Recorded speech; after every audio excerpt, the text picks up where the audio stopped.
penyudahnya.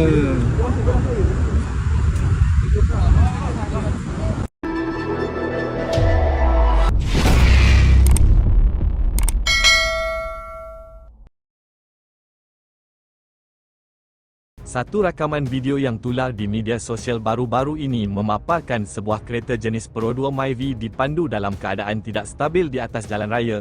Berdasarkan rakaman tersebut, kenderaan berkenaan dilihat bergerak ke kiri dan ke kanan secara berulang kali, sekaligus menimbulkan kebimbangan pengguna jalan raya lain.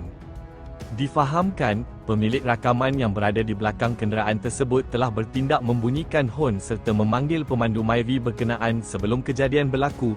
Namun begitu, pemandu terbabit dilaporkan tidak memberikan sebarang respon terhadap isyarat yang diberikan. Beberapa meter ke hadapan, kereta Myvi tersebut akhirnya dilihat terbabas sebelum tersandar di bahagian longkang di tepi jalan.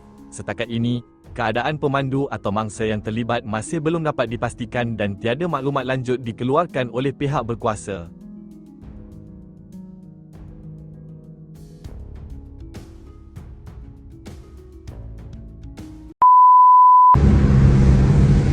Bro, okey tak? Mabuk ke hari ni? Alamak. Oi.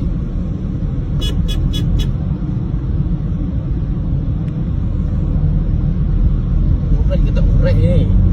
Oi, perhatian lah. Masih ya? Ha? Kan dah masuk parit kan?